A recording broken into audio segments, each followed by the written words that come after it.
महाभारत में श्री कृष्ण के 3 ऐसे रहस्य छुपे हैं जो आज भी लोगों को चौंका देते हैं। पहला, कृष्ण के गुरु सांदीपनि ने गुरु दक्षिणा में अपने मृत पुत्र को मांगा। कृष्ण ने समुद्र में छिपे पंचजन्य दैत्य का वध कर गुरुपुत्र को पुनर्जीवित किया। इसी दैत्य की हड्डियों से कृष्ण का पंचजन्य शंख बना था। दूसरा, जब अश्वत्थामा ने युद्ध में नारायण अस्त्र छोड़ा, सबका अंत निश्चित था। तभी कृष्ण ने आदेश दिया, हथियार फेंक दो और हाथ जोड़ लो, क्योंकि यह अस्त्र केवल अहंकार पर वार करता था। इस तरह उन्होंने पांडवों के प्राण बचाए। तीसरा, युद्ध रोकने की अंतिम कोशिश में कृष्ण ने कर्ण को उसके जन्म का रहस्य बताया कि वह ज्येष्ठ कुंती पुत्र है। उन्होंने उसे राजा बनाने का प्रस्ताव भी दिया, लेकिन कर्ण ने दुर्योधन से मित्रता चुनी। उड़ीसा के जगन्नाथ मंदिर की मूर्ति में आज भी श्री कृष्ण का दिल धड़कता है, जिसे ब्रह्म पदार्थ कहते हैं। हर 12 साल में जब मूर्ति बदली जाती है तो पुजारी इसे पुरानी मूर्ति से नई में डालते हैं। दूसरा, हम अक्सर तस्वीरों में कृष्ण को नीला देखते हैं, लेकिन शास्त्रों के अनुसार उनका असली रंग मेघवर्ण यानी काले बादलों जैसा गहरा सांवला था। नीला रंग उनके आसपास की दिव्य आभा को दर्शाता है। तीसरा, कृष्ण को हिरण्य समझकर मारने वाला शिकारी जरा कोई साधारण इंसान नहीं था। वह रामायण के बाली का पुनर्जन्म था।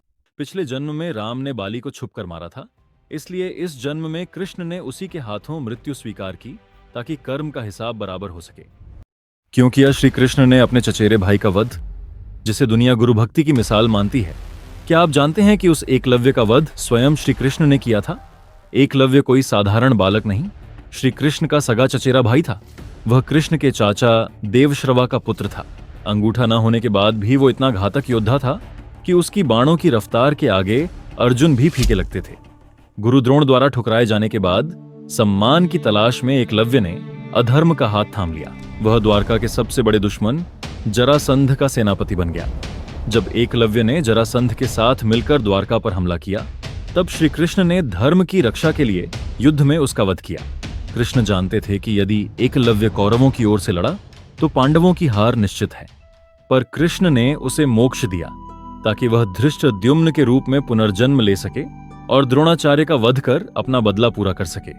क्यों किया श्री कृष्ण ने अपने चचेरे भाई का वध, जिसे दुनिया गुरु भक्ति की मिसाल मानती है? क्या आप जानते हैं कि उस एकलव्य का वध स्वयं श्री कृष्ण ने किया था? एकलव्य कोई साधारण बालक नहीं, श्री कृष्ण का सगा चचेरा भाई था। वह कृष्ण के चाचा देवश्रवा का पुत्र था। अंगूठा न होने के बाद भी वो इतना घातक योद्धा था कि उसकी बाणों की रफ्तार के आगे अर्जुन भी फीके लगते थे।